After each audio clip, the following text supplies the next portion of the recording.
প্রিয় দেশবাসী, আসসালামু আলাইকুম। শুরুতেই বিনম্র শ্রদ্ধা স্মরণ করছি মহান মুক্তিযুদ্ধের শহীদ এবং সম্মানহারা মা বোনদের, যাদের চূড়ান্ত আত্মত্যাগের বিনিময়ে আমরা পেয়েছি একটি স্বাধীন দেশ। শ্রদ্ধায় স্মরণ করছি গত বছরের জুলাই আগস্ট মাসের বিপ্লবের অকুতভয় শহীদগণকে, যারা দ্বিধাহীন ত্যাগের মহিমায় মৃত্যুকে ছাড়িয়ে আরোহণ করেছেন অনন্য উচ্চতায়। মহান আল্লাহ রাব্বুল আলামিনের কাছে আমি তাদের সকলের আত্মার মাগফিরাত কামনা করছি। 2024-এর গণ অভ্যুত্থানের পর দেশের এক ক্রান্তি লগ্নে অন্তর্বর্তী সরকার দেশ পরিচালনার দায়িত্ব গ্রহণ করে। আমাদের উপর বর্তায় বিগত সরকারের রেখে যাওয়া প্রায় ধ্বংসপ্রাপ্ত অর্থনীতি থেকে পুনরুদ্ধার এবং নৈরাজ্য দূর করে জনজীবনে স্বস্তি ফিরিয়ে আনার কঠিন কাজটি। আমি স্বস্তি এবং আনন্দের সাথে জানাতে চাই, মাত্র 10 মাসেরও কম সময়ে অন্তর্বর্তী সরকার ইতিমধ্যে সেই লক্ষ্য পূরণে অনেক দূরে এগিয়ে যেতে সক্ষম হয়েছে। জুলাই অভ্যুত্থানের পর যে আশায় আমরা বুক বেঁধেছিলাম, তা খুব শীঘ্রই আমরা পূরণ করতে সক্ষম হব ইনশাআল্লাহ। এখন প্রিয় দেশবাসী, মধ্যমেয়াদী নীতি কৌশল সম্পর্কে আমি বলছি। জুলাই গণ অভ্যুত্থান পরবর্তী সময়ে উচ্চ মূল্যস্ফীতি নিয়ন্ত্রণ, ভেঙে পড়া আইন শৃঙ্খলার পরিস্থিতির উন্নতি, শ্রমিক অসন্তোষ প্রশমিত করে শিল্প খাতে স্বাভাবিক অবস্থা ফিরিয়ে আনা এবং বিগত সরকারের সময়ে লাগামহীন দুর্নীতি ও অব্যবস্থার ফলে চরম সংকটাপন্ন ব্যাংকিং খাতে শৃঙ্খলা পুনরুদ্ধারের মতো কঠিন চ্যালেঞ্জ আমাদের মোকাবেলা করতে হয়েছে। শুরু থেকেই আমরা সর্বোচ্চ আন্তরিকতা দিয়ে চেষ্টা করেছি এসব সমস্যার সমাধানপূর্বক দেশকে একটি স্থিতিশীল অবস্থায় ফিরিয়ে আনতে। প্রবাস আয়ের আশাব্যঞ্জক অগ্রগতি, রপ্তানি আয়ের ধারাবাহিক প্রবৃদ্ধি, কৃষি ও শিল্প খাতের উৎপাদনও অব্যাহত থাকা এবং সঠিক মুদ্রা ও রাজস্ব নীতির সমন্বিত প্রয়োগের সুফল হিসেবে আমরা ইতিমধ্যে কাঙ্ক্ষিত স্থিতিশীলতা অর্জনে অনেক দূরে গিয়েছি। তবে পরিপূর্ণ স্থিতিশীলতা অর্জন করে অর্থনীতিকে স্বাভাবিক গতিতে ফিরে আনার পথে এখনও বেশ কিছু ঝুঁকি রয়েছে। প্রিয় দেশবাসী, গত বছরের আগস্ট মাসে আমাদের সরকার যখন দেশ পরিচালনার দায়িত্বভার গ্রহণ করে, তখন আমাদের সামনে সবচেয়ে বড় চ্যালেঞ্জ ছিল নিয়ন্ত্রণহীন মূল্যস্ফীতির লাগাম টেনে ধরে মানুষকে স্বস্তি দেয়া। মূল্যস্ফীতি নিয়ন্ত্রণের লক্ষ্যে বিগত মাসগুলোতেই আমরা ধারাবাহিকভাবে সংকোচনমূলক মুদ্রানীতি অবলম্বন করেছি। এর ফলে নীতি সুদের হার 150 বেসিস পয়েন্ট বেড়ে গিয়ে এখন 10% দাঁড়িয়েছে। মুদ্রানীতির আওতায় গৃহীত কার্যক্রমকে সহায়তা করতে সংকোচনমূলক রাজস্ব নীতি অনুসরণ করা হয়েছে। অপ্রয়োজনীয় ব্যয় কমিয়ে আনায় সার্বিকভাবে সরকারি ব্যয় উল্লেখযোগ্যভাবে হ্রাস পেয়েছে। এর ইতিবাচক প্রভাব ইতিমধ্যে দৃশ্যমান হয়ে উঠতে শুরু করেছে। পয়েন্ট টু পয়েন্ট মূল্যস্ফীতি 2024 সালের ডিসেম্বর মাসে 10.89% থেকে হ্রাস পেয়ে 2025-এর এপ্রিল মাসে 9.1% নেমে এসেছে। আসার কথা হলো, এবারে রমজান মাসে নিত্য প্রয়োজনের পণ্যের বাজার স্মরণকালের মধ্যে সবচেয়ে স্থিতিশীল ছিল। এ ধারা অব্যাহত থাকলে এই জুন মাসেই পয়েন্ট টু পয়েন্ট মূল্যস্ফীতি 8% কোঠায় নেমে আসবে। মূল্যস্ফীতির সাথে এই লড়াইয়ের ফলে আমাদের জিডিপি প্রবৃদ্ধির অন্যান্য বছরের তুলনায় কিছুটা কম হতে পারে। প্রিয় দেশবাসী, মূল্যস্ফীতির নিম্নমুখী ধারা অব্যাহত রাখার ক্ষেত্রে বৈদেশিক মুদ্রার বিপরীতে টাকার বিনিময় হার স্থিতিশীল থাকা একটি জরুরি। তবে নিশ্চিত করতে হলে বৈদেশিক মুদ্রার রিজার্ভ স্থিতিশীল থাকাটা অত্যাবশ্যক। প্রবাস আয়ের প্রবৃদ্ধি আশাব্যঞ্জক হওয়ায় এবং রপ্তানিতে স্থিতিশীল থাকায় বৈদেশিক মুদ্রার রিজার্ভ এপ্রিল মাসে বৃদ্ধি পেয়ে 27.4 বিলিয়ন মার্কিন ডলারে উন্নীত হয়েছে, যা টাকার বিনিময় হার স্থিতিশীল রাখতে গুরুত্বপূর্ণ ভূমিকা পালন করেছে। সে কারণে আমরা বিগত 14 মে তারিখে বাজার ভিত্তিক মুদ্রা বিনিময় হার চালু করেছি। খাদ্য নিরাপত্তা নিশ্চিত করা আমাদের অন্যতম প্রধান অগ্রাধিকার। গত বছর আকস্মিক বন্যায় আউশ এবং আমন উৎপাদন লক্ষ্যমাত্রার চাইতে কম হয় খাদ্যশস্যের মজুদে কিছুটা ঘাটতি দেখা দেয়। এই ঘাটতি কাটিয়ে উঠতে আমরা 9 লক্ষ মেট্রিক টন চাল এবং 7 লক্ষ মেট্রিক টন গম আমদানির সিদ্ধান্ত নিই, যার আওতায় ইতিমধ্যেই 8,50,000 মেট্রিক টন চাল এবং 2 লক্ষ মেট্রিক টন গম আমদানি করা হয়েছে। পাশাপাশি মাঠ পর্যায়ে কৃষকের ন্যায্য মূল্য নিশ্চিত করে কৃষি উৎপাদনের জন্য সার সহ অন্যান্য উপকরণে প্রয়োজনীয় ভর্তুকি দিচ্ছি। এছাড়া খাদ্য নিরাপত্তার গুরুত্ব বিবেচনায় সারের মজুদ বা বাফার স্টক বৃদ্ধি করা হয়েছে। প্রিয় দেশবাসী, নাগরিকদের জীবনযাত্রার মান উন্নয়নের পাশাপাশি অর্থনীতিকে সচল রাখতে জ্বালানির পর্যাপ্ত সরবরাহ নিশ্চিত করা এবং একই সাথে তা যথাসম্ভব সাশ্রয়ী রাখা অত্যন্ত গুরুত্বপূর্ণ। বিদ্যমান উচ্চ মূল্যস্ফীতির প্রেক্ষাপটে নীতিগতভাবে আমরা বিদ্যুতের মূল্য আপাতত না বাড়ানোর সিদ্ধান্ত নিয়েছি। বিদ্যুৎ খাতে প্রদত্ত ভর্তুকির পরিমাণ ক্রমান্বয়ে হ্রাস করার লক্ষ্যে বিদ্যুৎ উৎপাদনের সার্বিক ব্যয় 10% কমানোর পরিকল্পনা হাতে নেওয়া হয়েছে। আমরা বিদ্যুৎ ক্রয় চুক্তিগুলো পর্যালোচনা করছি এবং বিদ্যুৎ উৎপাদন ব্যয় কমাতে এনার্জি অডিট করার উদ্যোগ নিয়েছি। এই বছরের মধ্যে আভ্যন্তরীণ উৎস থেকে 648 মিলিয়ন ঘনফুট গ্যাস সরবরাহ করার এবং 2028 সালের মধ্যে স্থানীয় কূপ থেকে অতিরিক্ত 1500 মিলিয়ন ঘনফুট গ্যাস উত্তোলনের পরিকল্পনা গ্রহণ করা হয়েছে। আমদানির তুলনায় রপ্তানিতে অধিক প্রবৃদ্ধি অব্যাহত থাকায় চলতি হিসাবের ভারসাম্যে ক্রমাগত উন্নতি সাধিত হচ্ছে।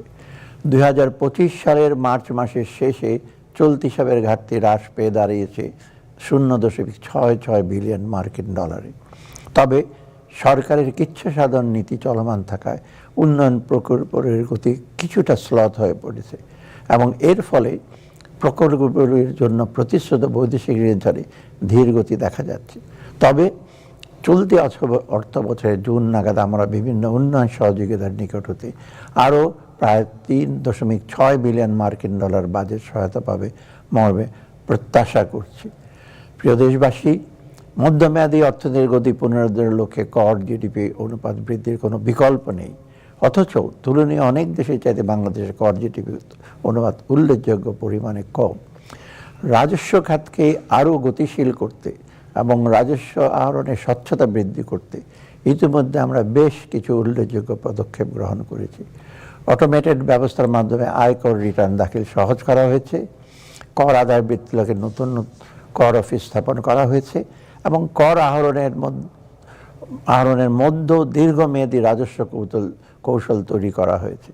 এছাড়া কর ব্যবস্থাপনাকে আরও কার্যকর এবং কর আদায়ের দক্ষতা বৃদ্ধির লক্ষ্যে রাজস্ব ব্যবস্থাপনাকে রাজস্ব নীতি হতে পৃথক করার লক্ষ্যে অধ্যাদেশ জারি করা হয়েছে।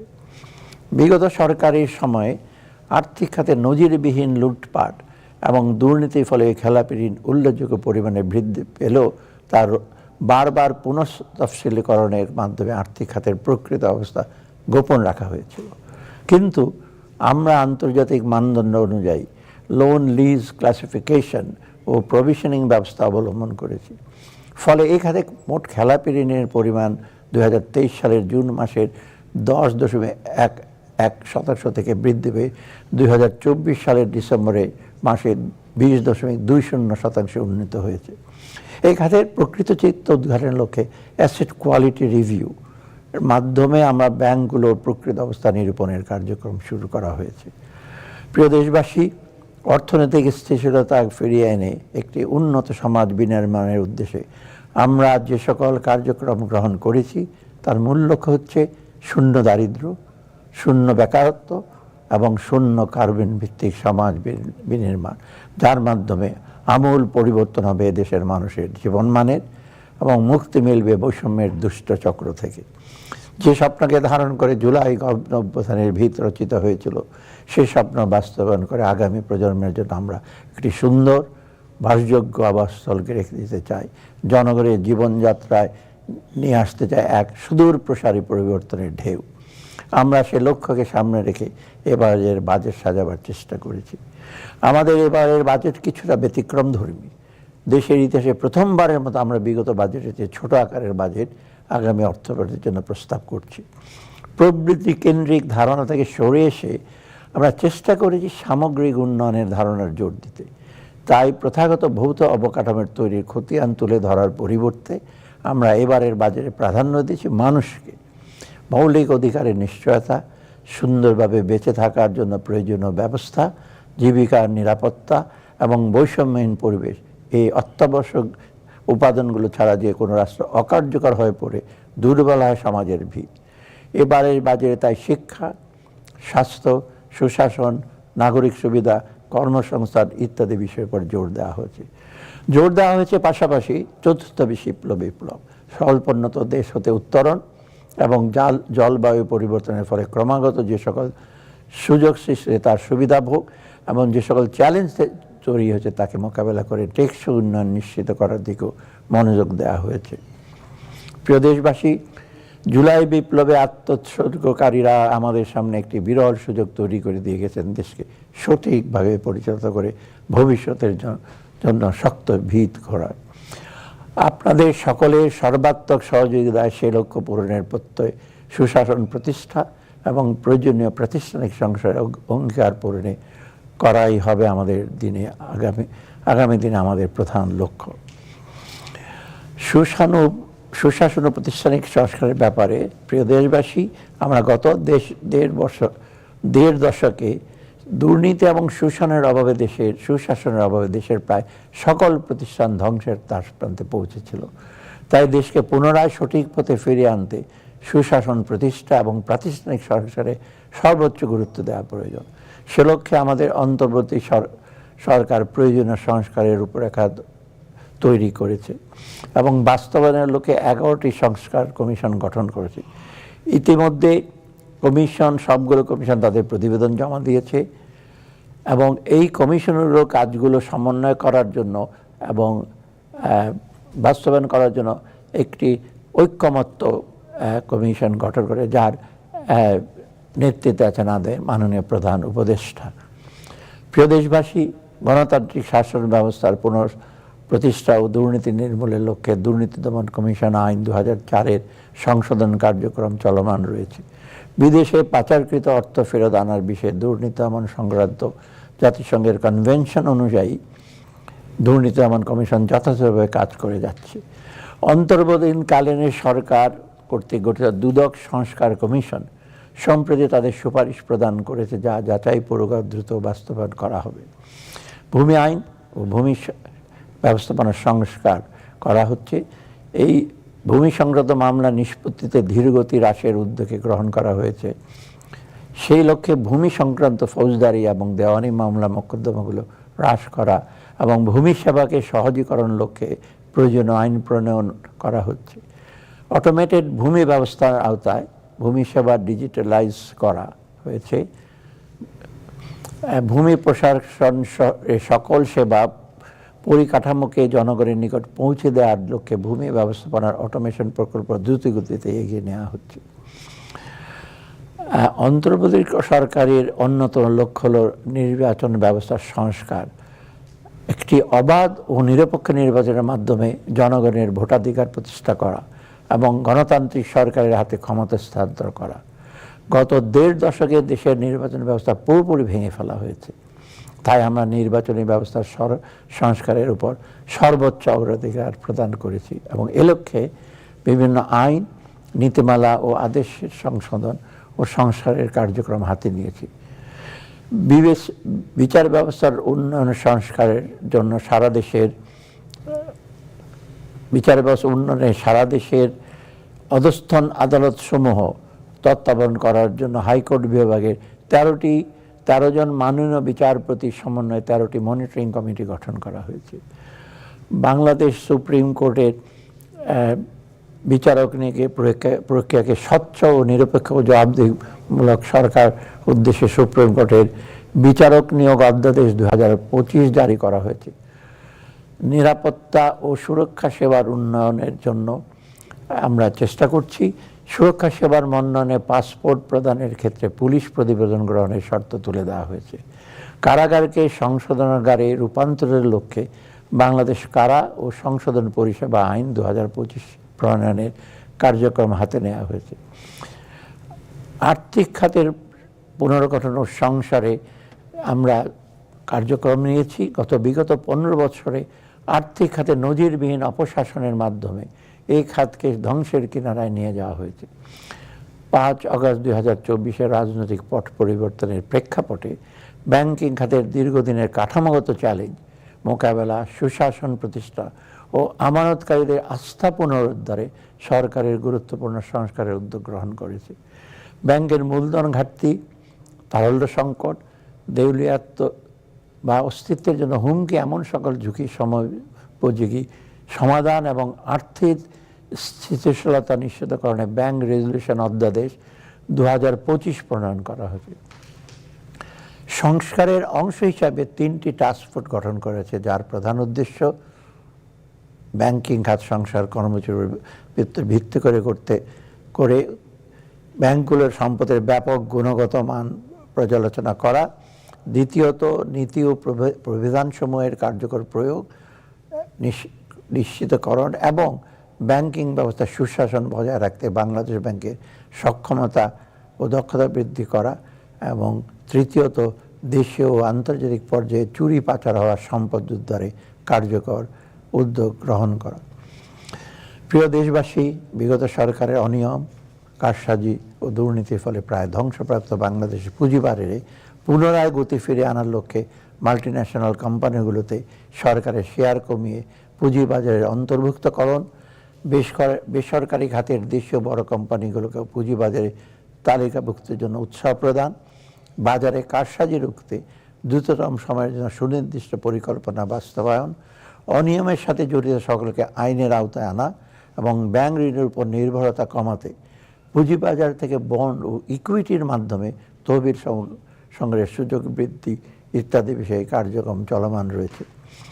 সরকারি আর্থিক ব্যবস্থাপনা ও সেবার উন্নয়নের জন্য সরকারের নীতি ও কর্মনীতির সাথে সংযোগ স্থাপনের জন্য বর্তমানে সকল মন্ত্রণালয় ও বাজেট অধিদপ্তরের বাজেট প্রণয়নের কাজ আইবাস এর মাধ্যমে সম্পন্ন করা হচ্ছে। আইবাস সিস্টেমের ব্যবহার করে বর্তমানে প্রায় 14 লক্ষ সরকারি কর্মচারী ইএফটি ইলেকট্রিক ফান্ড ট্রান্সফারের মাধ্যমে সরাসরি তাদের ব্যাংক অ্যাকাউন্টে বেতন পাচ্ছে। সামাজিক সুরক্ষা কর্মসূচির ভাতা প্রদানের ক্ষেত্রে ইএফটি ব্যবহার করা হচ্ছে।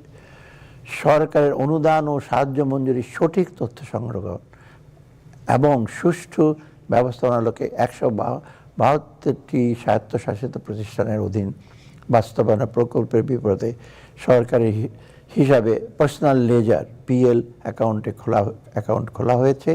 এছাড়া সরকারি ক্রয় কার্যক্রমে অধিকতর স্বচ্ছতা নিশ্চিত করার জন্য পাবলিক প্রকিউরমেন্ট অ্যাক্ট সংশোধন করা হয়েছে।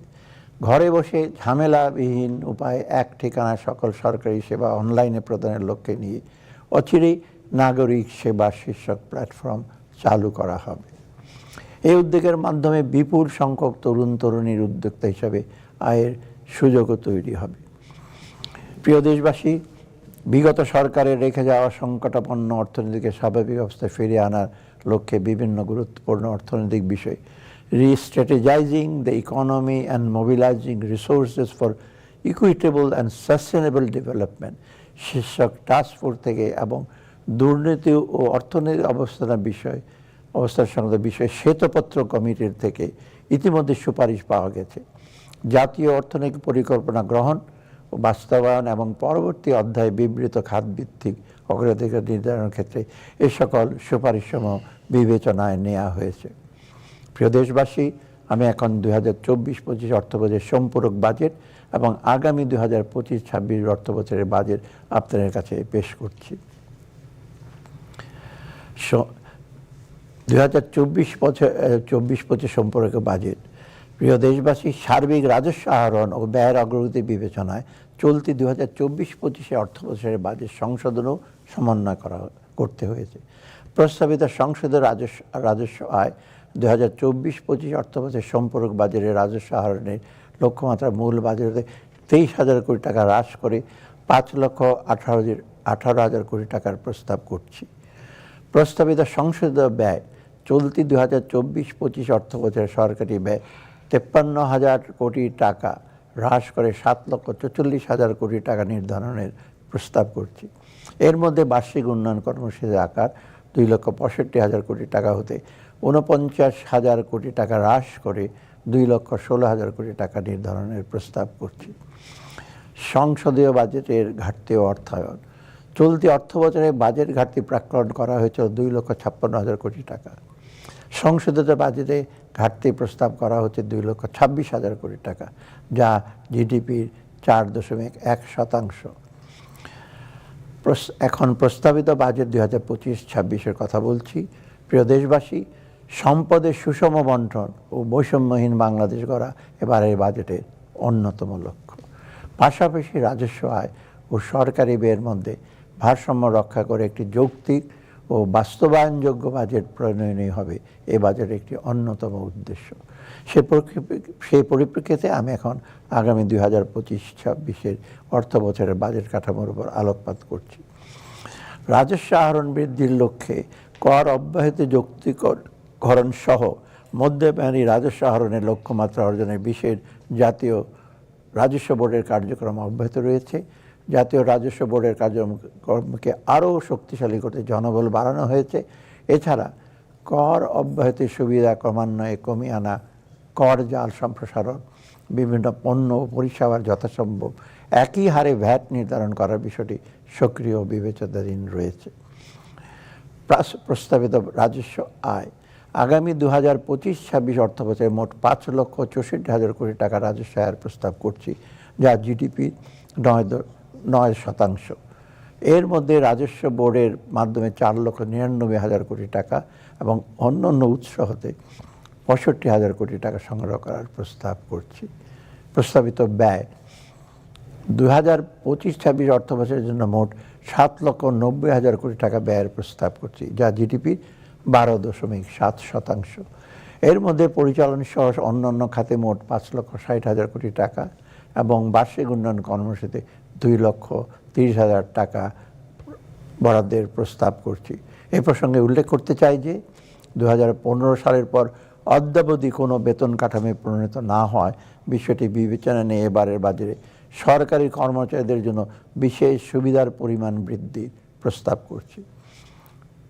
প্রস্তাবিত বাজেটের ঘাটতি ও অর্থায়ন আগামী অর্থ বছরে আমাদের সামগ্রিক বাজেট ঘাটতি ঋণ সহনীয় পর্যায়ে থাকবে।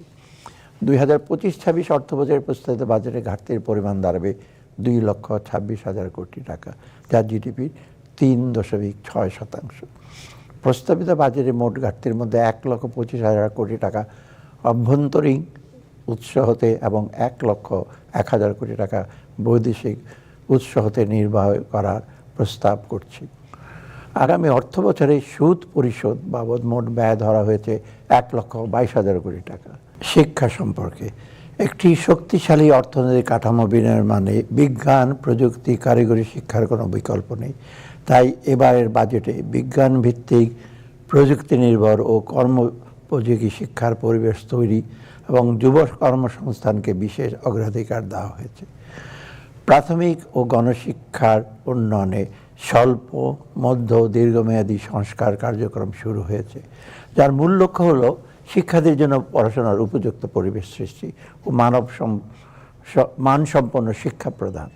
প্রাথমিক শিক্ষার উপযুক্ত পরিবেশ নিশ্চিত করতে চলতি অর্থ বছরে সারা দেশে প্রাথমিক বিদ্যালয়গুলোতে প্রায় 5,946টি শ্রেণীকক্ষ নির্মাণ, 17,164টি ওয়াশ ব্লক নির্মাণ, 4,450টি টিউবওয়েল স্থাপন করা হয়েছে। এছাড়া চলতি শিক্ষাবর্ষে প্রাথমিক থেকে পঞ্চম শ্রেণী পর্যন্ত 9,19,50,492টি বই বিতরণ করা হয়েছে। প্রাথমিক স্তরে শতভাগ শিক্ষার্থীকে ইএফটির মাধ্যমে উপবৃত্তি প্রদান করা হয়েছে। আগামী অর্থ বছরে সরকারি প্রাথমিক বিদ্যালয় ফিডিং কর্মসূচির জন্য 2,164 কোটি টাকা বরাদ্দ রাখার প্রস্তাব করছি। প্রাথমিক ও গণশিক্ষার গুরুত্ব বিবেচনায় আগামী 2025-26 অর্থ বছরে এই খাতে 25,403 কোটি টাকা বরাদ্দের প্রস্তাব করছি। মাধ্যমিক ও উচ্চশিক্ষা ব্যবস্থাকে যথোপযোগী, যুগোপযোগী, আধুনিক ও বিশ্বমানের উন্নতিকরণের লক্ষ্যে সকল বেসরকারি বিশ্ববিদ্যালয়গুলোতে আন্তর্জাতিক মানের আউটকাম বেজ এডুকেশন OBE পদ্ধতিতে কারিকুলাম হালনাগাদ করা হয়েছে। মাধ্যমিক ও উচ্চশিক্ষা বিভাগের আওতায় 62টি প্রকল্পের মাধ্যমে 1,957 কোটি টাকা ব্যয়ে শিক্ষা অবকাঠামো উন্নয়ন সহ বিভিন্ন কার্যক্রম বাস্তবায়ন করা হচ্ছে। এছাড়া চলতি অর্থ বছরের মাধ্যমিক পর্যায়ে 51 লক্ষ, উচ্চ মাধ্যমিক পর্যায়ে 8 লক্ষ এবং স্নাতক পর্যায়ে 1,65,000 অসচ্ছল মেধাবী শিক্ষার্থীকে উপবৃত্তি প্রদানের ব্যবস্থা করা হয়েছে। মাধ্যমিক ও উচ্চ মাধ্যমিক পর্যায়ে সংশোধিত পাঠ্যপুস্তক শিক্ষার্থীদের মাঝে সরবরাহ লক্ষ্যে ১,৬২৬ কোটি টাকা বরাদ্দ রাখার প্রস্তাব করছি। এমপিওভুক্ত শিক্ষকদের বোনাস বৃদ্ধি এবং গ্র্যাচুইটি প্রদান সহ সকল স্তরের শিক্ষকদের মানব সম্পদ উন্নয়নের জন্য প্রয়োজনীয় কার্যক্রম গ্রহণ করা হচ্ছে। 2025-26 অর্থ বছরের মাধ্যমিক ও উচ্চশিক্ষায় মোট 47,563 কোটি টাকা বরাদ্দের প্রস্তাব করছি। 2024-25 অর্থ বছরের বাজেটে এই খাতে বরাদ্দ ছিল 44,108 কোটি টাকা। কারিগরি ও মাদ্রাসা শিক্ষা, বর্তমানে কারিগরি শিক্ষায় এনরোলমেন্টের হার 19%। 2025 সালের মধ্যে এটাকে 20% উন্নত করতে প্রতিটি বিভাগীয় পর্যায়ে মহিলা পলিটেকনিক ও ইঞ্জিনিয়ারিং কলেজ, জেলা পর্যায়ে পলিটেকনিক এবং উপজেলা পর্যায়ে টেকনিক্যাল স্কুল প্রতিষ্ঠা করা হচ্ছে। মাদ্রাসা শিক্ষার উন্নয়নে 1,135টি মাদ্রাসা ভবন নির্মাণ সম্পন্ন হয়েছে এবং 513টি বহুতল ভবনের কাজ চলমান রয়েছে। 493টি মাদ্রাসায় মাল্টিমিডিয়া ক্লাসরুম স্থাপন করা হয়েছে। এছাড়া ইবতেদায়ী পর্যায়ে বৃত্তি প্রদান এবং মাদ্রাসাসমূহ এমপিওভুক্ত বাবদ 728 কোটি টাকা বরাদ্দ রাখার প্রস্তাব করছি। কারিগরি ও মাদ্রাসা শিক্ষা বিভাগের জন্য 2025 অর্থ বছরে 12,678 কোটি টাকা বরাদ্দের প্রস্তাব করছি। 2024-25 অর্থ বছরে বাজেটে খাতের বরাদ্দ। প্রিয় দেশবাসী, 2030 সালের মধ্যে সকল নাগরিককে সার্বজনীন স্বাস্থ্যসেবার আওতায় আনতে সেবার পরিধি বৃদ্ধি, অবকাঠামো উন্নয়ন ও দক্ষ জনবল নিয়োগ বিশেষ গুরুত্ব দেওয়া হয়েছে। স্বাস্থ্য খাতে শূন্য পদ পূরণে চিকিৎসক, সেবিকা, টেকনিশিয়ান, ফার্মাসিস্ট ও স্বাস্থ্য সহকারীদের নিয়োগ ত্বরান্বিত করা হয়েছে এবং প্রয়োজনীয় পদ সৃষ্টি সমন্বিত পরিকল্পনা গ্রহণ করা হয়েছে। দরিদ্র জনগোষ্ঠীর স্বাস্থ্যসেবা নিশ্চিত করতে আগামী অর্থবছরে তাদের বিনামূল্যে চিকিৎসা সেবা প্রদানের লক্ষ্যে অতিরিক্ত 4,166 কোটি টাকা এবং সম্প্রসারিত টিকাদান কর্মসূচির জন্য 1,000 কোটি টাকা বরাদ্দ রাখার প্রস্তাব করছি। উন্নত দেশসমূহে চাহিদা অনুযায়ী কেয়ার গিভার খাতে দক্ষ মানব সম্পদ তৈরি করা সম্ভব হলে একদিকে বৈদেশিক কর্মসংস্থানের সুযোগ প্রসারিত হবে এবং একই সাথে প্রবাস আয় অর্জনের নতুন দ্বার উন্মোচিত হবে। এ লক্ষ্যে কেয়ার গিভারদের জন্য প্রয়োজনীয় প্রশিক্ষণ প্রদানের উদ্যোগ নেওয়া হয়েছে। পাশাপাশি নার্সিং শিক্ষায় পিএইচডি কোর্স চালু এবং আন্তর্জাতিক মানের প্রশিক্ষণ প্রদানের জন্য একটি নার্স শিক্ষক প্রশিক্ষণ কেন্দ্র প্রতিষ্ঠার বিষয় বিবেচনায় রয়েছে। জাতীয় উন্নয়নে স্বাস্থ্য খাতের গুরুত্ব বিবেচনায় 2025-26 অর্থ বছরের স্বাস্থ্য ও পরিবার কল্যাণ মন্ত্রণালয়ের জন্য 41,908 কোটি টাকা বরাদ্দের প্রস্তাব করছি। 2024-25 অর্থ বছরের বাজেটে এই বাবদ বরাদ্দ ছিল 41,407 কোটি টাকা। কর্মসংস্থান ও দক্ষতা উন্নয়নে তরুণ উদ্যোক্তা এবং যুব সমাজের জন্য আত্মকর্মসংস্থান সৃষ্টি করা এবং যুব সমাজের অমিত শক্তি ও সম্ভাবনাকে কাজে লাগিয়ে দক্ষ যুবশক্তি গড়ে তোলা এবং তাদের আত্মকর্মসংস্থান সৃষ্টির লক্ষ্যে আমরা কাজ করছি। এসব দেশ বদলায়, পৃথিবী বদলায় প্রতিপাদ্যকে ঘিরে বিপুল উৎসাহ উদ্দীপনা নিয়ে তারুণ্যের উৎসব 2025 উদযাপন করা হয়েছে। কর্মসংস্থান সৃষ্টির লক্ষ্যে সারা দেশের সফল যুব উদ্যোক্তাদের জন্য ঋণের সিলিং বৃদ্ধি করে 5 লক্ষ টাকায় উন্নীত করা হয়েছে। এছাড়া তরুণ উদ্যোক্তা সৃষ্টির লক্ষ্যে 100 কোটি টাকার একটি বিশেষ তহবিল গঠন করার প্রস্তাব করছি। তরুণ উদ্যোক্তাদের জন্য এমন তহবিল এবারই প্রথম। জুলাই গণঅভ্যুত্থানের আহত ও শহীদ পরিবারের সদস্যদের জন্য আত্মকর্মসংস্থান সৃষ্টির প্রকল্প গ্রহণ করা হয়েছে। তরুণ যুবাদের দেশের উন্নয়নে আরও গভীরভাবে সম্পৃক্ত করার লক্ষ্যে আগামী অর্থ বছরে তারুণ্যের উৎসব উদযাপনের জন্য 100 কোটি টাকা বরাদ্দ রাখার প্রস্তাব করছি। দক্ষতা উন্নয়নে দেশের তরুণ জনশক্তিকে আভ্যন্তরীণ ও বৈশ্বিক শ্রম অনুযায়ী চাহিদা অনুযায়ী যুগোপযোগী করে তোলার জন্য কারিগরি প্রশিক্ষণ কারিকুলাম তৈরি করে বিশ্বমানের কারিগরি প্রশিক্ষণ সনদপত্র প্রদানের ব্যবস্থা গ্রহণ করা হয়েছে। পাশাপাশি চাহিদা নিরূপণ, চাহিদা অনুযায়ী কারিকুলাম প্রণয়ন এবং কারিকুলাম অনুযায়ী শিক্ষা প্রশিক্ষণ করে জব প্লেসমেন্ট নিশ্চিত করার লক্ষ্যে শিল্প প্রতিষ্ঠান, প্রশিক্ষণ প্রতিষ্ঠান ও একাডেমিয়ার মধ্যে যোগসূত্র স্থাপনের কার্যক্রম চলমান। বৈদেশিক কর্মসংস্থান। প্রিয় দেশবাসী, বিদেশগামী কর্মীদের বহির্গমনের প্রক্রিয়াকরণের সকল কাজ ডিজিটাল পদ্ধতিতে সম্পন্ন করার উদ্যোগ গ্রহণ করা হয়েছে। ইতিমধ্যে 6টি জেলায় বহির্গমন ছাড়পত্র প্রদানের ব্যবস্থা করা হয়েছে এবং পর্যায়ক্রমে সকল জেলা পর্যায়ে সুবিধা বিস্তৃত করা হবে। শ্রমিকদের কল্যাণ ও নিরাপত্তা বিধানে বিদ্যমান উচ্চ মূল্যস্ফীতি বিবেচনা ডিসেম্বর 2024 থেকে বাৎসরিক মজুরি বৃদ্ধির হার শতকরা 5 ভাগ থেকে বৃদ্ধি করে শতকরা 9 ভাগে উন্নীত করা হয়েছে। Tannery, soap and cosmetics, cold storage, দর্জি কারখানার নিম্নতম মজুরি ঘোষণা করা হয়েছে। আগামী 3 বছরে আরও 15টি শিল্প সেক্টরের নিম্নতম মজুরি পুনর্নির্ধারণ করা হবে। কৃষি খাদ্য নিরাপত্তা। কৃষি ফলন বৃদ্ধির লক্ষ্যে প্রতিকূল পরিবেশ সহিষ্ণু জাত ও উন্নততর চাষাবাদ প্রযুক্তি উদ্ভাবন, সুলভ মূল্যে কৃষি উপকরণ সরবরাহ, সেচ এলাকা সম্প্রসারণ, বিপণন ব্যবস্থার উন্নয়ন, কৃষি যান্ত্রিকীকরণ ইত্যাদি ক্ষেত্রে কার্যক্রম চলমান রয়েছে। বন্যায় ক্ষতিগ্রস্ত ক্ষুদ্র ও প্রান্তিক কৃষকদের সহায়তা প্রদান করা হয়েছে। বিভিন্ন দেশ হতে সার আমদানি এবং দেশে ইউরিয়া সার উৎপাদনের বাবদ প্রয়োজনীয় ভর্তুকি প্রদান করা হচ্ছে।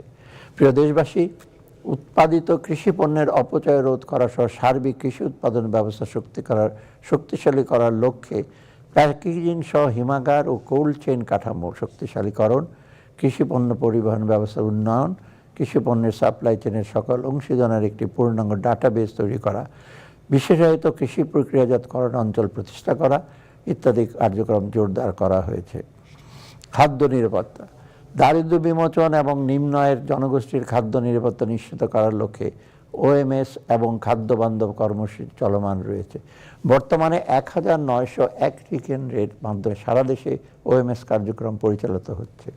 তালিকাভুক্ত চা বাগানের শ্রমিকদের মাঝে প্রতি কেজি 19 টাকা দরে গম বিতরণ করা হচ্ছে। এছাড়া ভালনারেবল উইমেন বেনিফিট কর্মসূচির আওতায় 10,40,000 দুস্থ মহিলাকে মাসে 30 কেজি হারে চাল প্রদান করা হচ্ছে।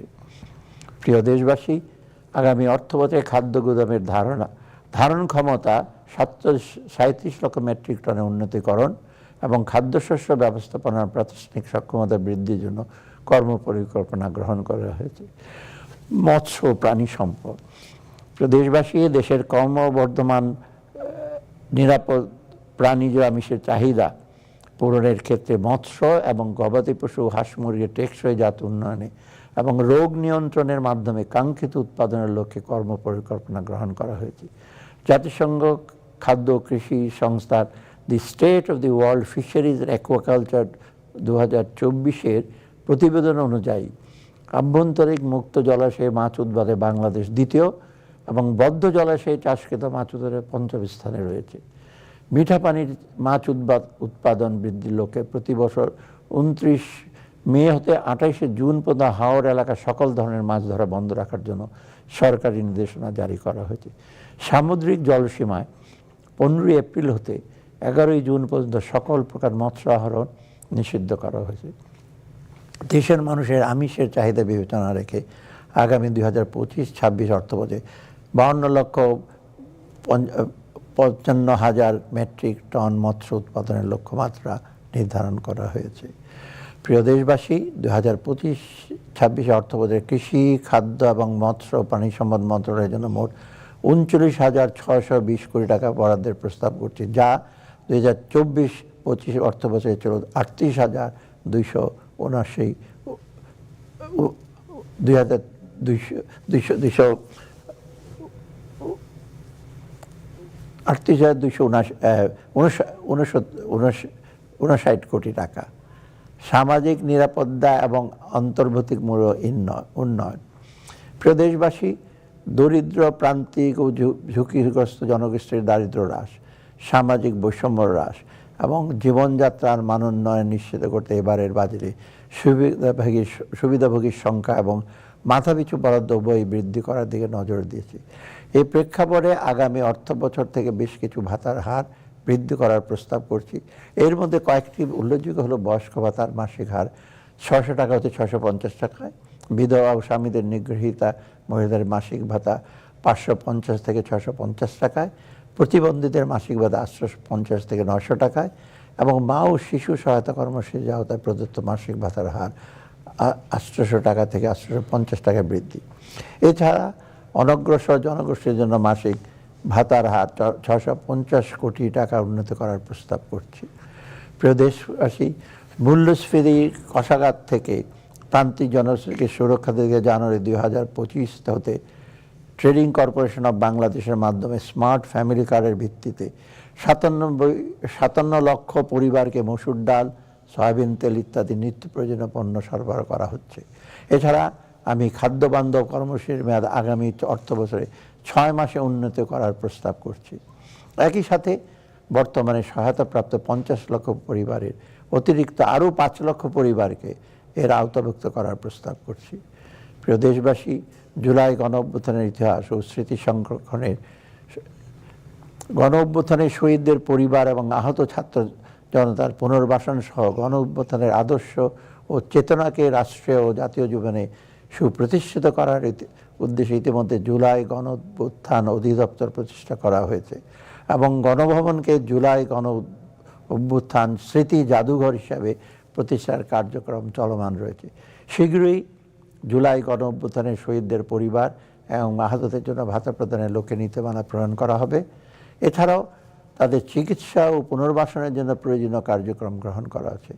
আগামী 2025-26 অর্থবছরে জুলাই গণঅভ্যুত্থানের শহীদদের পরিবার এবং আহতদের জন্য 425 কোটি 20 লক্ষ টাকা বরাদ্দ রাখার প্রস্তাব করছি।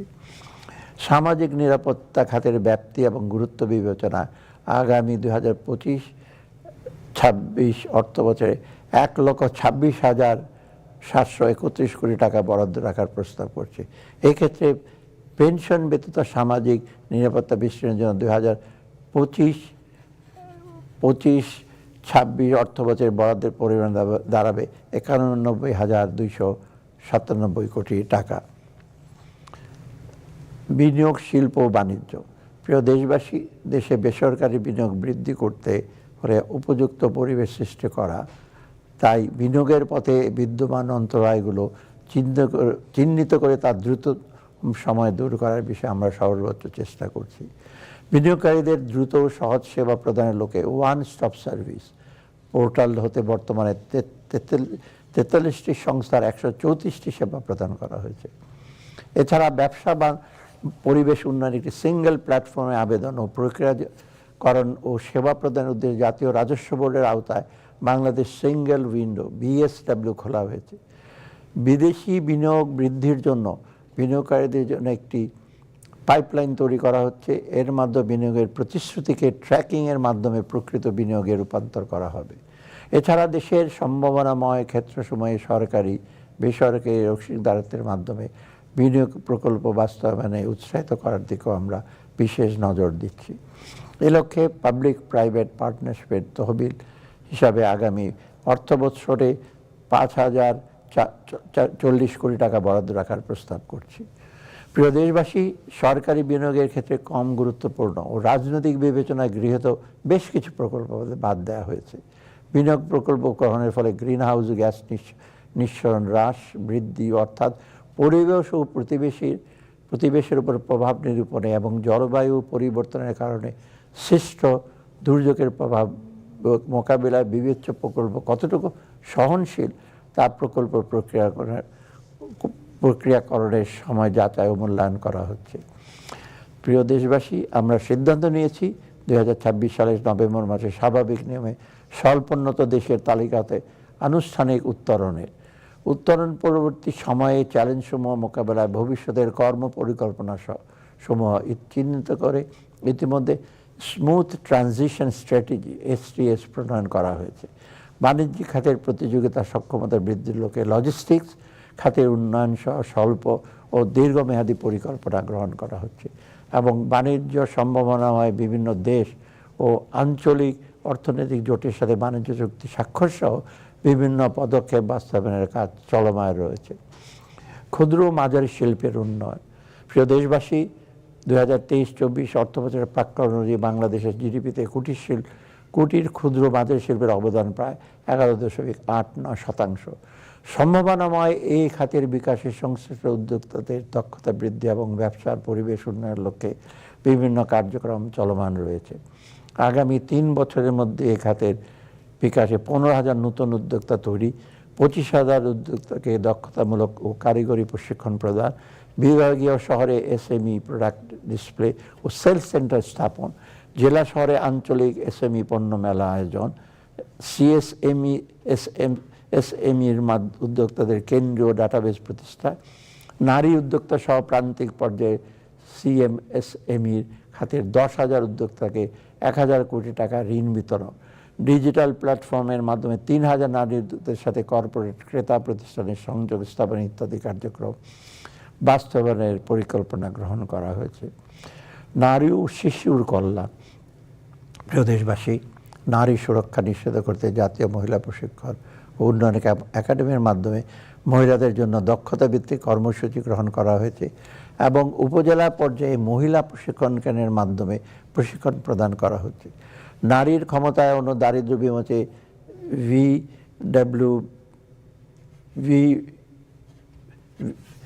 VWUB কর্মসূচির আওতায় ভালনারেবল উইমেন ডেভেলপমেন্ট কর্মসূচির আওতায় নির্বাচিত 20,000 নারীকে প্রশিক্ষণ প্রদান করা হয়েছে। নারী উদ্যোক্তাদের জন্য ব্যবসার পরিবেশ অধিকতর উন্নত করে তাদেরকে অর্থনৈতিক ক্ষমতায়ন সুদৃঢ় করার লক্ষ্যে আগামী অর্থ বছরে 125 কোটি টাকার তহবিল বরাদ্দের প্রস্তাব করছি। প্রিয় দেশবাসী, কর্মজীবী নারীর পাশাপাশি অনেক নারী হোম মেকার হিসেবে তাদের শ্রম এবং সময় উৎসর্গ করছেন, কিন্তু তাদের এই গুরুত্বপূর্ণ ভূমিকাকে প্রায়শই যথাভাবে মূল্যায়ন করা হয় না। আমি সরকার এবং আপামর জনসাধারণের পক্ষ থেকে তাদের প্রতি গভীর শ্রদ্ধা এবং কৃতজ্ঞতা জ্ঞাপন করছি। ভবিষ্যতে তাদের অবদান আর্থিক মানদণ্ডের ভিত্তিতে GDP-তে যোগ করার লক্ষ্যে প্রয়োজনীয় পদ্ধতিগত পদক্ষেপ নেওয়া হবে। জুলাই বিপ্লবে শিশু শহীদদের 84টি পরিবারকে আর্থিক সহায়তা প্রদান করা হয়েছে এবং এই বিপ্লবে আহত শিশুদের মূল ধারায় ফিরিয়ে আনতে প্রচেষ্টা অব্যাহত রয়েছে। স্থানীয় সরকার। প্রিয় দেশবাসী, যাতায়াত ও পরিবহন ব্যবস্থার উন্নয়ন, জন্ম ও মৃত্যু নিবন্ধন, প্রাথমিক স্বাস্থ্যসেবা প্রদান, পরিবেশ উন্নয়ন, সুপেয় পানির ব্যবস্থা করা ইত্যাদি গুরুত্বপূর্ণ ক্ষেত্রে স্থানীয় সরকারের ব্যবস্থার আওতায় জনগণকে সেবা প্রদান করা হচ্ছে। আধুনিক নগর ব্যবস্থা গড়ে তোলার জন্য বিভিন্ন শহরে সড়ক অবকাঠামো উন্নয়ন, নিরাপদ পানি সরবরাহ, ড্রেনেজ ব্যবস্থা উন্নয়ন, আধুনিক পয় নিষ্কাশন ও প্রাথমিক বর্জ্য ব্যবস্থাপনা নিশ্চিত করতে বিভিন্ন স্বল্প ও দীর্ঘমেয়াদী কর্মসূচি গ্রহণ করা হচ্ছে। প্রিয় দেশবাসী, সমগ্র দেশের গ্রামাঞ্চলে নিরাপদ পানির উৎস নির্মাণ, পাইপলাইনের মাধ্যমে পানি সরবরাহ, পানি শোধনাগার স্থাপন, সমগ্র দেশে কমিউনিটি স্যানিটারি ল্যাট্রিন নির্মাণ, রক্ষণাবেক্ষণ, ভূগর্ভস্থ পানির ব্যবহার কমিয়ে আনা এবং ভূপৃষ্ঠস্থ পানির ব্যবহার বৃদ্ধি এবং প্রতিটি বাড়িকে স্বাস্থ্যসম্মত পয়ঃনিষ্কাশন ব্যবস্থার আওতায় আনার কর্মপরিকল্পনা গ্রহণ করা হচ্ছে। বিদ্যুৎ ও জ্বালানি। প্রিয় দেশবাসী, বিদ্যুৎ খাতে স্বচ্ছতা ও জবাবদিহিতা নিশ্চিত করার লক্ষ্যে বিদ্যুৎ ও জ্বালানির দ্রুত সরবরাহ বৃদ্ধি বিশেষ বিধান আইন 2010 বাতিল করা হয়েছে। এই আইনের আওতায় ইতিপূর্বে সম্পাদিত চুক্তিসমূহ পর্যালোচনার নিমিত্ত একটি জাতীয় কমিটি গঠন করা হয়েছে। রূপপুরে 2,400 মেগাওয়াট পারমাণবিক বিদ্যুৎ কেন্দ্র স্থাপনের কাজ দ্রুত এগিয়ে চলছে। নবায়নযোগ্য জ্বালানি নীতিমালা 2008 যুগোপযোগী করে নতুন একটি নীতিমালা প্রণয়নের কার্যক্রম চূড়ান্ত পর্যায়ে রয়েছে। আগামী 2040 সালের মধ্যে দেশের মোট বিদ্যুৎ উৎপাদনের শতকরা 30% নবায়নযোগ্য উৎস থেকে উৎপাদনের সিদ্ধান্ত নেওয়া হয়েছে। এছাড়া integrated power sector master plan তৈরি করা হয়েছে এবং এর আওতায় আগামী 2028 সালের মধ্যে 3,400 মেগাওয়াট বিদ্যুৎ পরিচ্ছন্ন উৎস থেকে উৎপাদনের লক্ষ্যমাত্রা নির্ধারণ করা হয়েছে। প্রিয় দেশবাসী, জ্বালানি নিরাপত্তা নিশ্চিত করতে সরকার নিজস্ব উদ্যোগে তেল গ্যাস অনুসন্ধান ও উৎপাদন বৃদ্ধি উদ্যোগ গ্রহণ করেছে। এ লক্ষ্যে 2025-26 হতে 2027-28 পর্যন্ত সময়ে বাপেক্স কর্তৃক প্রয়োজনীয় জরিপ কাজ সম্পন্ন করার পরিকল্পনা হাতে নেওয়া হয়েছে। এছাড়া মধ্যমেয়াদে বাপেক্সের নিজস্ব রিগ দ্বারা 69টি কূপ খনন এবং 31টি কূপের ওয়ার্কওভার সম্পন্নের কাজ পরিকল্পনা গ্রহণ করা হয়েছে। পরিশোধিত তেলের চাহিদা মেটাতে প্রতি বছর 3 মিলিয়ন মেট্রিক টন অশোধিত তেল শোধন ক্ষমতা সম্বন্ধ ইস্টার্ন রিফাইনারি লিমিটেড ইউনিট 2 স্থাপনের প্রকল্প গ্রহণের কার্যক্রম হাতে নেওয়া হয়েছে।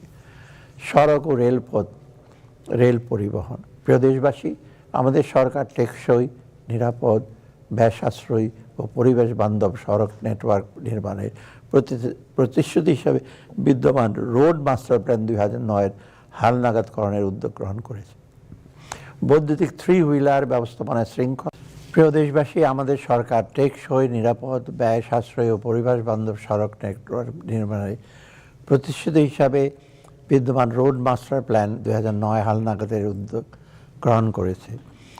বৈদ্যুতিক 3 হুইলার ব্যবস্থাপনার শৃঙ্খলা ও নিরাপত্তা নিশ্চিত করতে বৈদ্যুতিক 3 হুইলার ব্যবস্থাপনার নীতিমালা প্রণয়ন করা হচ্ছে।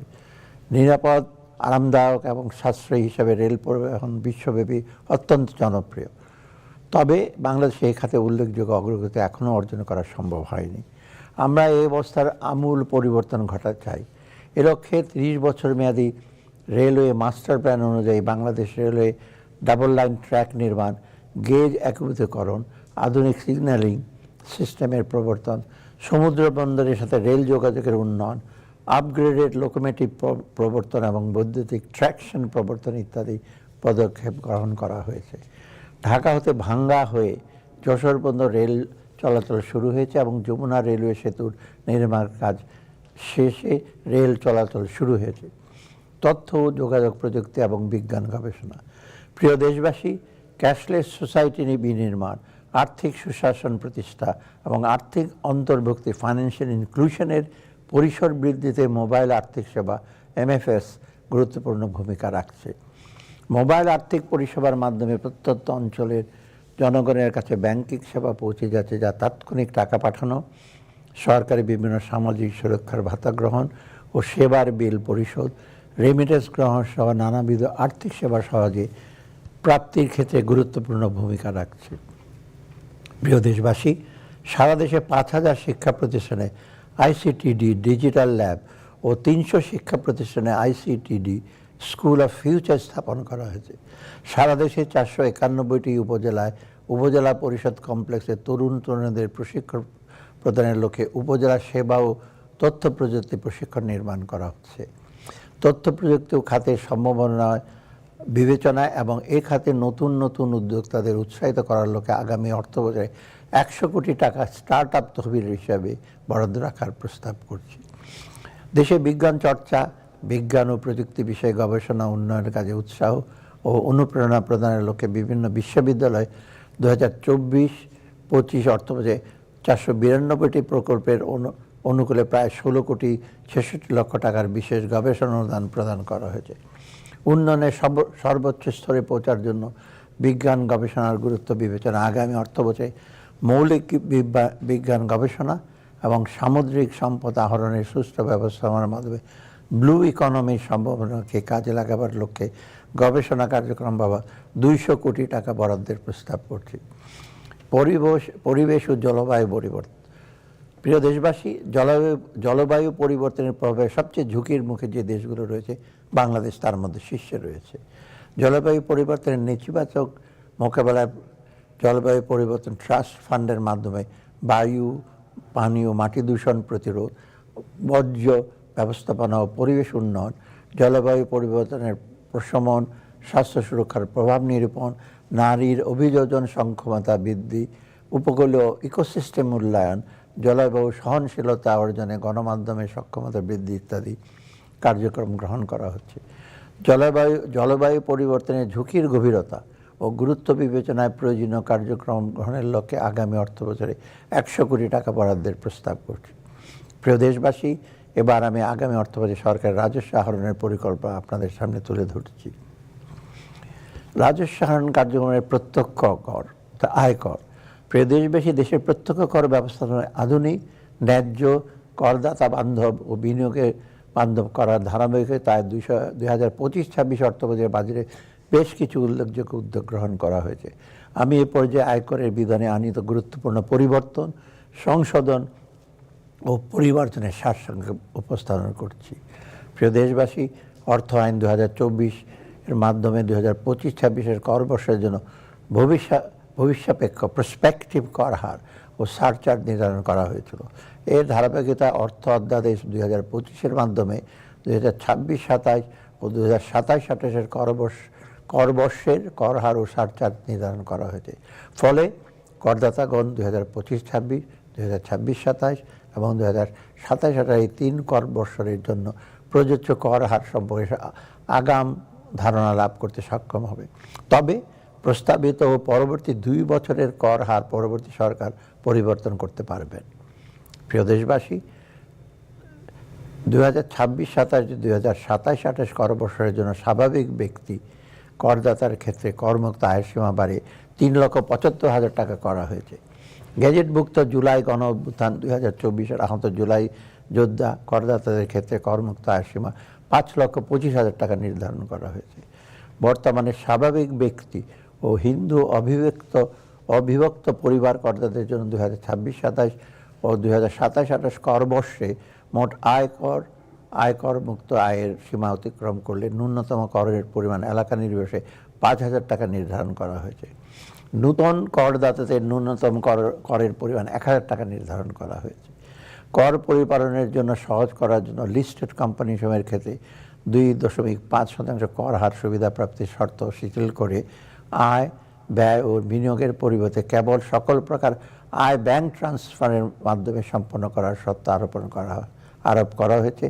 এছাড়া পুঁজিবাজারে মধ্যস্থকারী ইন্টারমিডিয়ারি হিসাবে কাজ করা মার্চেন্ট ব্যাংকের কর হার 37.5 হতে কমে 27.5% করা নির্ধারণ করা হয়েছে। প্রিয় দেশবাসী, 26-27 এবং 27-28 কর বর্ষের জন্য সম্পদ সারচার্জের বিদ্যমান হার অপরিবর্তিত রাখা হয়েছে। এক্ষেত্রে ন্যূনতম করকে সারচার্জ পরিকল্পনায় ভিত্তি না রেখে স্বাভাবিক ব্যক্তি করদাতার করযোগ্য আয়ের উপর নিয়মিত কর হার প্রয়োগ করে নির্গত করের উপর সম্পদ সারচার্জ পরিকল্পনা করার বিধান করা হয়েছে। কর পরিপালন ও উৎসাহিত করার লক্ষ্যে কর ন্যায্যতা প্রতিষ্ঠায় অর্থ অধ্যাদেশ 2025-এর মাধ্যমে বেশ কিছু পদক্ষেপ গ্রহণ করা হয়েছে। এর মধ্যে উল্লেখযোগ্য হলো ন্যূনতম করের কারণে করদাতাকে নিয়মিত করের যে পরিমাণ অতিরিক্ত প্রদান করতে হয় তা পরবর্তী কর বর্ষের সময় সমন্বয় করার সুযোগ রাখা হয়েছে। কৃষি উৎপাদনকে উৎসাহিত করার লাগে কোনো স্বাভাবিক ব্যক্তির কৃষি হইতে আয় অনধিক 5 লক্ষ টাকা পর্যন্ত করমুক্ত রাখা হয়েছে। বেসরকারি চাকরিজীবীদের করযোগ্য আয় পরিগণনার ক্ষেত্রে সর্বোচ্চ বাদযোগ্য অঙ্কের পরিমাণ 4.5 লক্ষ টাকা হতে বাড়িয়ে 5 লক্ষ টাকা করা হয়েছে। চাকরিচ্যুত কর্মচারীদের কিডনি, লিভার, ক্যান্সার, হার্টের চিকিৎসার পাশাপাশি মস্তিষ্কে অস্ত্রোপচার ও কৃত্রিম অঙ্গ প্রতিস্থাপন সংক্রান্ত চিকিৎসা ব্যয় বাবদ প্রাপ্ত অর্থ করমুক্ত করা হয়েছে। জাতীয় পেনশন এবং কর্তৃপক্ষের আয় এবং জাতীয় পেনশন কর্তৃপক্ষের সার্বজনীন পেনশন স্কিমেতে প্রাপ্ত সুবিধাভোগীর কোনো আয় এবং জিরো কুপন ইসলামিক ইনভেস্টমেন্ট সার্টিফিকেটে উদ্ভূত আয় করমুক্ত করা হয়েছে। প্রিয় দেশবাসী, দেশে বিদেশি লাভজনক ও নামি দামি কোম্পানিসমূহকে পুঁজিবাজারে তালিকাভুক্ত হতে উৎসাহিত করার উদ্দেশ্যে লিস্টেড এবং নন লিস্টেড কোম্পানির কর হারের ব্যবধান 5% বাড়িয়ে 7.5% করা হয়েছে। এছাড়া পুঁজিবাজারে বিনিয়োগ ও লেনদেন বৃদ্ধি উৎসাহিত করার সিকিউরিটি লেনদেনের উপর মোট মূল্যের ব্রোকারেজ হাউসসমূহের নিকটতে উৎস কর সংগ্রহের হার 0.05% হতে হ্রাস করে 0.03% নির্ধারণ করা হয়েছে। প্রিয় দেশবাসী, কর কাঠামোর বিদ্যমান অসামঞ্জস্যতা দূরকরণ এবং কর জাল সম্প্রসারণে অর্থ অধ্যাদেশ 2025-এর মাধ্যমে কার্যক্রম গৃহীত হয়েছে, যার মধ্যে উল্লেখযোগ্য হলো সম্ভাব্য মুনাফার পরিমাণ বিবেচনা ঠিকাদারি কাজ হতে উৎসকর করতেন সর্বোচ্চ 7 স্তরে 5% হ্রাস করা হয়েছে। প্রকৃত বিক্রয় মূল্যের সম্পত্তি রেজিস্ট্রেশন লক্ষ্যে জমি হস্তান্তর উৎসকর সংগ্রহের বিদ্যমান মূলধনী মুনাফার কর হারিয়ে এলাকা ভেদে 8%, 6% ও 4% স্থলে যথাক্রমে 6%, 4% ও 3% হ্রাস করা হয়েছে। সম্ভাব্য মুনাফার পরিমাণ বিবেচনায় 152টি পণ্যের উপর আমদানি পর্যায়ে হ্রাসকৃত 2% হারে অগ্রিম কর আরোপ করা হয়েছে। পরিবেশ বান্ধব রিসাইক্লিং শিল্পে ব্যবহৃত কাঁচামাল সরবরাহের ক্ষেত্রে উৎসকর কর্তনের হার 3% স্থলে 1.5% নির্ধারণ করা হয়েছে।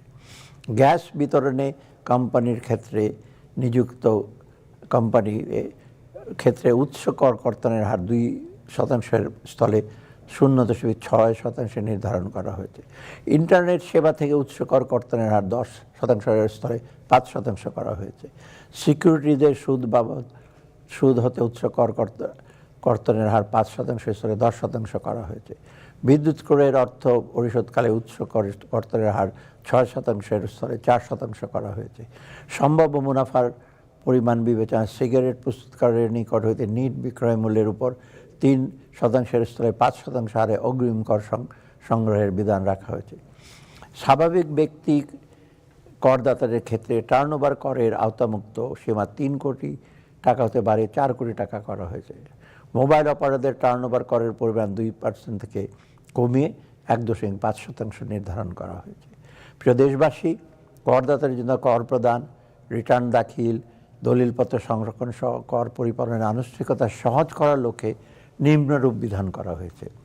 তহবিল, এতিমখানা, অনাথ আশ্রম ও ধর্মীয় উদ্দেশ্যে প্রতিষ্ঠা কোনো প্রতিষ্ঠানকে রিটার্ন দাখিলের বাধ্যবাধকতা হতে অব্যাহতি প্রদান করা হয়েছে। উৎসে কর কর্তনকারী কর্তৃপক্ষ কর্তৃক প্রতি মাসের পরিবর্তে ত্রৈমাসিক ভিত্তিতে উৎসে করের রিটার্ন দাখিলের বিধান করা হয়েছে। জমি বা জমি সহ স্থাপনা হস্তান্তরকালে দলিল মূল্যের অতিরিক্ত কোনো অর্থ গৃহীত হলে ব্যাংক বিবরণী সহ দালিলিক প্রমাণাদি দ্বারা যাচাইযোগ্য হওয়া সাপেক্ষে উক্ত অতিরিক্ত অর্থের উপর মূলধনী আয়োজনে প্রযোজ্য হারে কর প্রদানের বিধান করা হয়েছে। স্বনির্ধারিত পদ্ধতিতে দাখিলকৃত রিটার্ন অডিট সংক্রান্ত মাঠ পর্যায়ে সৃষ্ট জটিলতা নিরসন করে অডিট কার্যক্রমকে কার্যকর সহজীকরণের উদ্দেশ্যে অডিট সংশ্লিষ্ট বিধান প্রতিস্থাপন করা হয়েছে। বিদ্যমান 45টি সেবা গ্রহণের ক্ষেত্রে রিটার্ন দাখিলের প্রমাণ উপস্থাপনের বাধ্যবাধকতা শিথিল করে ক্রেডিট কার্ড সহ 12টি সেবা গ্রহণের ক্ষেত্রে কেবলমাত্র TIN সার্টিফিকেট দাখিলের বিধান করা হয়েছে। প্রিয় দেশবাসী, কর অব্যাহত যৌক্তিকরণ এর অংশ হিসাবে নিম্নরূপ কার্যক্রম গৃহীত হয়েছে। কর অব্যাহতির সুবিধার মেয়াদ 30 জুন 2025 তারিখে শেষ হবে এমন কতিপয় ক্ষেত্রে কর অব্যাহতির মেয়াদ বৃদ্ধি করা হয়নি। দীর্ঘ সময় ধরে কর অব্যাহতি এবং হ্রাসকৃত হারে কর প্রদানের সুযোগপ্রাপ্ত কতিপয় খাতের জন্য প্রযোজ্য বিদ্যমান হ্রাসকৃত কর হার সংশ্লিষ্ট প্রকরণের সমূহ বাতিল করা হয়েছে। তবে এসব কাজে জড়িত প্রান্তিক পর্যায়ের খামারি এবং উদ্যোক্তাগণকে উৎসাহ প্রদানের জন্য এই সকল খাততে প্রাপ্ত অনধিক 5 লক্ষ টাকা পর্যন্ত আয় কর মুক্ত রাখা হয়েছে। প্রিয় দেশবাসী, জন্মসূত্রে বাংলাদেশি ছিলেন অথচ পরবর্তীতে বাংলাদেশেই নাগরিকত্ব পরিত্যাগ করেছেন এমন ব্যক্তি কর্তৃক বাংলাদেশে অর্জিত আয়ের উপর যথাযথভাবে কর পরিশোধ না করে নানা উপায়ে বিদেশে পাচারকৃত অর্থ সম্পদের উপর কর ও জরিমানা আরোপের বিধান করা হয়েছে। বাজেটের অংশ হিসাবে প্রত্যক্ষ কর ব্যয় প্রতিবেদন ডাইরেক্ট ট্যাক্স এক্সপেন্ডিচার রিপোর্ট প্রকাশ করা হয়। জাতীয় রাজস্ব নীতির কর নীতি শাখা 2022-23 অর্থ বছরে প্রত্যক্ষ কর ব্যয় প্রাক্কলন করেছে, যার পরিমাণ 1,07,133 কোটি টাকা। মূল্য সংযোজন কর, মূল্য সংযোজন কর ও সম্পূরক শুল্ক আইন 2012-তে কতিপয় সংশোধন আনা হয়েছে, যার মধ্যে উল্লেখযোগ্য হল উৎপাদনকারী প্রতিষ্ঠান কর্তৃক শিল্পের কাঁচামাল আমদানির ক্ষেত্রে আগাম করের হার 3% থেকে কমিয়ে 2% নির্ধারণ করা হয়েছে। বাণিজ্যিক আমদানিকরণের ক্ষেত্রে আগাম কর 5%-এর পরিবর্তে 7.5% নির্ধারণ করা হয়েছে। বাণিজ্যিক আমদানিকরণ কর্তৃক স্থানীয় পর্যায়ে মূল্য সংযোগের পরিমাণ 50% বেশি না হলে ব্যবসায়ী পর্যায়ে ফাইনাল সেটেলমেন্ট করে পুনরায় ভ্যাট আরোপণ না করার বিধান করা হয়েছে। বিধি বহির্ভূত রেয়াত গ্রহণের ক্ষেত্রে জরিমানার পরিমাণ 50% থেকে 100% কমিয়ে 30 থেকে 50% নির্ধারণ করা হয়েছে। নির্মাণ সংস্থা, যোগানদার, C&F এজেন্ট কর্তৃক রিটার্ন দাখিলের মেয়াদ প্রতি মাসের পরিবর্তে 6 মাস করা হয়েছে। আগাম কর সমন্বয়, রিফান্ড আবেদন ও রেয়াত গ্রহণের সময়সীমা 4 মাসের পরিবর্তে 6 মাস করা হয়েছে। প্রিয় দেশবাসী, কর জিডিপি অনুপাত বৃদ্ধি সহ আদর্শ ভ্যাট ব্যবস্থা পরিবর্তনের লক্ষ্যে নিম্নোক্ত ক্ষেত্রে ভ্যাট হার কিছুটা বৃদ্ধি করা হয়েছে। বিভিন্ন MS প্রোডাক্ট এর উৎপাদন পর্যায়ে আরোপিত সুনির্দিষ্ট কর প্রায় 20% বৃদ্ধি করা হয়েছে। নির্মাণ সংস্থার সেবার বিপরীতে ভ্যাটের হার 7.5% পরিবর্তে 10% নির্ধারণ করা হয়েছে। অনলাইনে পণ্য বিক্রয় কমিশনের উপর ভ্যাটের হার 5% থেকে 15% নির্ধারণ করা হয়েছে। Self copy paper, duplex board, coated paper এর উৎপাদন পর্যায়ে ভ্যাটের হার 7.5%-এর পরিবর্তে 15% নির্ধারণ করা হয়েছে। প্লাস্টিকের তৈরি সকল ধরনের টেবিল ওয়্যার, কিচেনওয়্যার, গৃহস্থালী সামগ্রী, হাইজেনিক ও টয়লেটরি সামগ্রী সহ অনুরূপ যে কোনো পণ্যের উৎপাদন পর্যায়ে ভ্যাটের হার 7.5-এর স্থলে পরিবর্তে 15% নির্ধারণ করা হয়েছে। কটন সুতার উৎপাদন পর্যায়ে সুনির্দিষ্ট করের পরিমাণ 3 কেজি প্রতি 3 টাকার পরিবর্তে 5 টাকা নির্ধারণ করা হয়েছে। কৃত্রিম আঁশ, ম্যান মেড ফাইবার এবং অন্যান্য আঁশের সংমিশ্রণে তৈরি ইয়ার্নের উৎপাদন পর্যায়ে সুনির্দিষ্ট করের পরিমাণ প্রতি কেজি 3 টাকার পরিবর্তে 5 টাকা নির্ধারণ করা হয়েছে। ব্লেডের উৎপাদন পর্যায়ে ভ্যাটের হার 5% পরিবর্তে 7.5% নির্ধারণ করা হয়েছে। প্রিয় দেশবাসী, নিম্নলিখিত ক্ষেত্রে জনসাধারণকে কিছুটা স্বস্তি প্রদানের লক্ষ্যে কতিপয় ক্ষেত্রে ভ্যাট ও আবগারি শুল্ক এক্সাইজ ডিউটি অব্যাহত প্রদান করা হয়েছে। 1 লক্ষ টাকার পরিবর্তে 3 লক্ষ টাকা পর্যন্ত ব্যাংক কিস্তির উপর আবগারি শুল্ক অব্যাহত প্রদান করা হয়েছে। লিকুইডিফাইড ন্যাচারাল গ্যাস এলএনজির উপর আমদানি পর্যায়ে ভ্যাট অব্যাহত প্রদান করা হয়েছে। স্যানিটারি ন্যাপকিন, প্যাকেটকৃত তরল দুধ ও বল পয়েন্ট পেনের স্থানীয় ব্যবসায়ী পর্যায়ে ভ্যাট অব্যাহত প্রদান করা হয়েছে। 22 ইঞ্চির পর্যন্ত 30 ইঞ্চি পর্যন্ত কম্পিউটার মনিটরিংয়ের সব উৎপাদন ও ব্যবসায়ী পর্যায়ে ভ্যাট অব্যাহত প্রদান করা হয়েছে। নিম্নলিখিত ক্ষেত্রে সম্পূরক শুল্ক হার আরোপ, হ্রাস অথবা বৃদ্ধি করা হয়েছে। বাণিজ্যিক আমদানি কারক কর্তৃক সিগারেট পেপার আমদানির ক্ষেত্রে সম্পূরক শুল্ক হার 150%-এর পরে 300% করা হয়েছে। ওটিটি বা ওভার দ্য টপ প্ল্যাটফর্ম সেবার সংজ্ঞা প্রদানপূর্বক এর উপর 10% সম্পূরক শুল্ক আরোপ করা হয়েছে। সকল ধরনের আইসক্রিমের উপরে সম্পূরক শুল্ক 10% পরিবর্তে 5% নির্ধারণ করা হয়েছে। প্রিয় দেশবাসী, রাজস্ব আদায় বৃদ্ধি, দেশীয় শিল্পের বিকাশ এবং জনস্বার্থের নিম্নোক্ত বিধান করা হয়েছে। হাসপাতাল বেড উৎপাদনে ব্যবহৃত প্রয়োজনীয় উপকরণ ও খুচরা যন্ত্রাংশ আমদানি স্থানীয়ভাবে ক্রয়ের ক্ষেত্রে সমুদায় ভ্যাট 30 জুন 2030 পর্যন্ত খ্রিস্টাব্দ পর্যন্ত অব্যাহত প্রদান করা হয়েছে। এপিআই, অ্যাক্টিভ ফার্মাসিউটিক্যাল ইনগ্রেডিয়েন্টস উৎপাদনের ক্ষেত্রে উৎপাদন পর্যায়ে ভ্যাট অব্যাহত সুবিধা মেয়াদ 30 জুন 2030 খ্রিস্টাব্দ পর্যন্ত বৃদ্ধি করা হয়েছে। মোবাইল ফোন উৎপাদন ও সংযোজনের ক্ষেত্রে বিদ্যমান ভ্যাট অব্যাহত সুবিধা কিছুটা হ্রাসপূর্বক মেয়াদ 30 জুন 2027 খ্রিস্টাব্দ পর্যন্ত বর্ধিত করা হয়েছে। এলপিজি সিলিন্ডারের স্থানীয় পর্যায়ে উৎপাদন পর্যায়ে বিদ্যমান ভ্যাট অব্যাহত সুবিধা কিছুটা হ্রাসপূর্বক অব্যাহত মেয়াদ 30 জুন 2027 খ্রিস্টাব্দ পর্যন্ত বর্ধিত করা হয়েছে। ওয়াশিং মেশিন, মাইক্রোওয়েভ ওভেন ও ইলেকট্রিক ওভেনের উপর স্থানীয় উৎপাদন পর্যায়ে বিদ্যমান ভ্যাট অব্যাহতির সুবিধা কিছুটা হ্রাসপূর্বক অব্যাহতের মেয়াদ 30 জুন 2030 খ্রিস্টাব্দ পর্যন্ত বর্ধিত করা হয়েছে। সাধারণ আইসিইউ, অ্যাম্বুলেন্স সহ হাইব্রিড ও ইলেকট্রিক ভেহিকেলকে 30 জুন 2030 খ্রিস্টাব্দ পর্যন্ত শর্ত সাপেক্ষে ভ্যাট অব্যাহত প্রদান করা হয়েছে। সাবান ও শ্যাম্পুর কাঁচামাল, লেপজা এবং এসএলইএস এর স্থানীয় উৎপাদনের ক্ষেত্রে ভ্যাট অব্যাহতির সুবিধা কিছুটা হ্রাসপূর্বক অব্যাহতের মেয়াদ 30 জুন 2027 খ্রিস্টাব্দ পর্যন্ত বর্ধিত করা হয়েছে।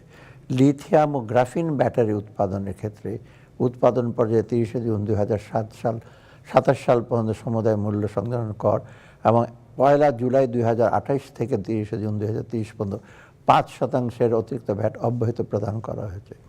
ই বাইকের স্থানীয় উৎপাদনের ক্ষেত্রে 5% অতিরিক্ত ভ্যাট 30 জুন 2030 খ্রিস্টাব্দ পর্যন্ত অব্যাহত প্রদান করা হয়েছে।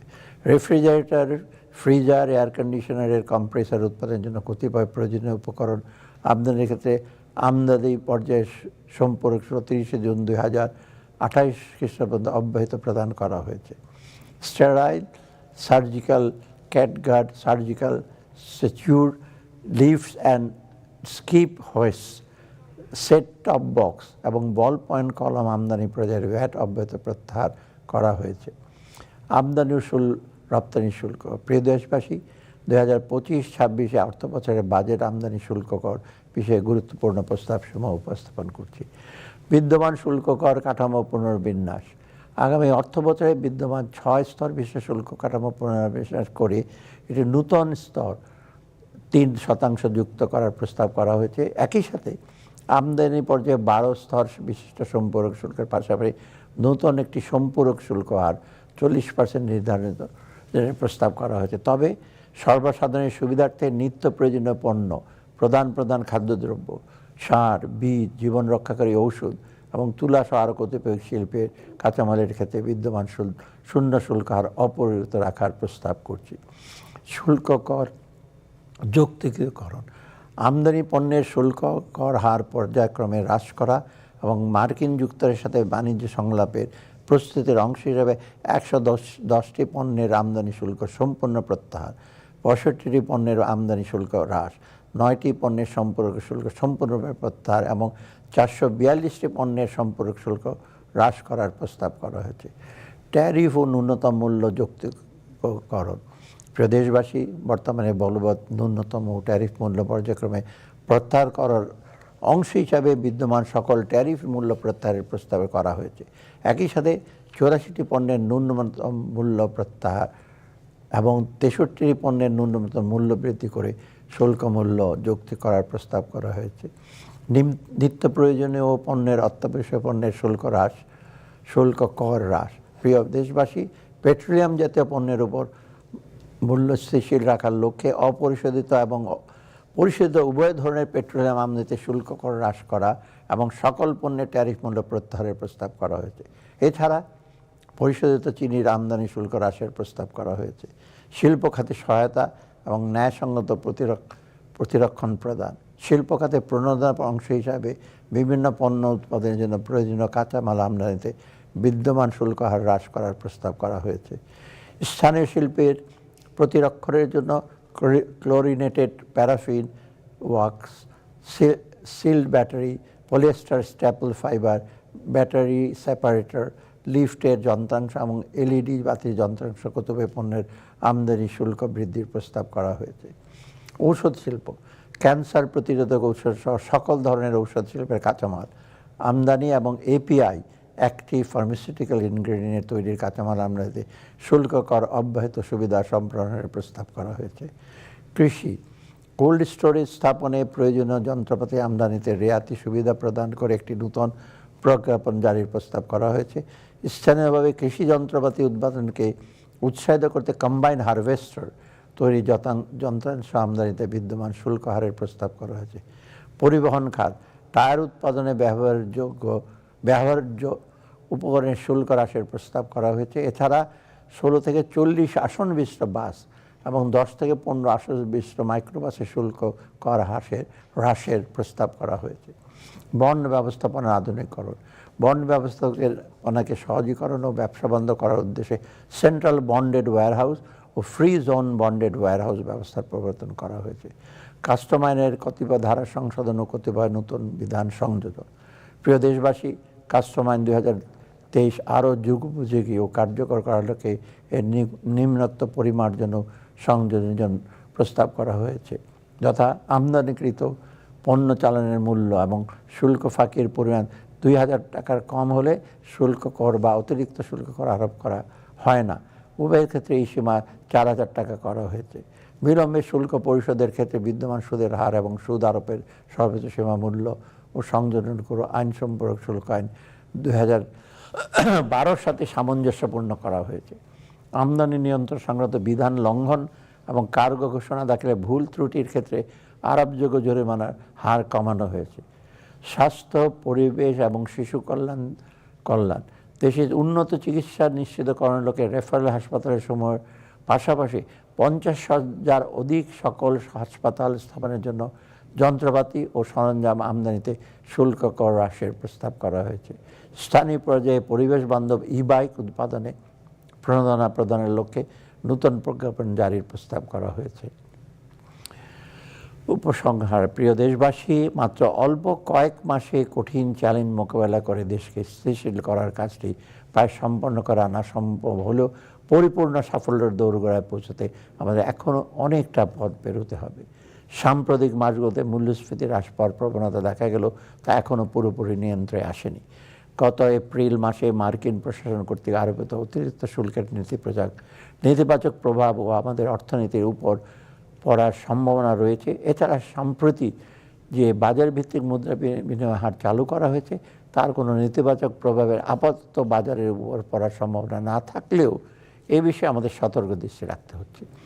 এই সকল ঝুঁকি মোকাবেলা করে দেশের অর্থনীতির জন্য একটি বৈষম্যহীন ও টেকসই ভিত্তি নিশ্চিত করা এখন আমাদের সর্বোচ্চ অগ্রাধিকার। প্রিয় দেশবাসী, আপাতত প্রবৃদ্ধির গতিবৃদ্ধির পরিবর্তে অর্থনীতির ভিত মজবুত করার দিকে আমরা অধিকতর মনোযোগ দিচ্ছি। এই শক্তিশালী ভিত্তি হবে আগামী বাংলাদেশের বিনির্মাণের সোপান। আগামী সেই বাংলাদেশ সবার জন্য মানসম্মত জীবন এবং সকল স্তরে বৈষম্যহীন ব্যবস্থার নিশ্চয়তা প্রদান হবে আমাদের মূল লক্ষ্য। এই লক্ষ্য পূরণে আমি আপনাদের সকলের সহযোগিতা চাই। ইনশাআল্লাহ আমাদের সবার সম্মিলিত প্রয়াসে বাংলাদেশ হবে বিশ্বের সকল মুক্তিগামী মানুষের জন্য এক অনুকরণীয় আলোকবর্তিকা। আল্লাহ হাফেজ।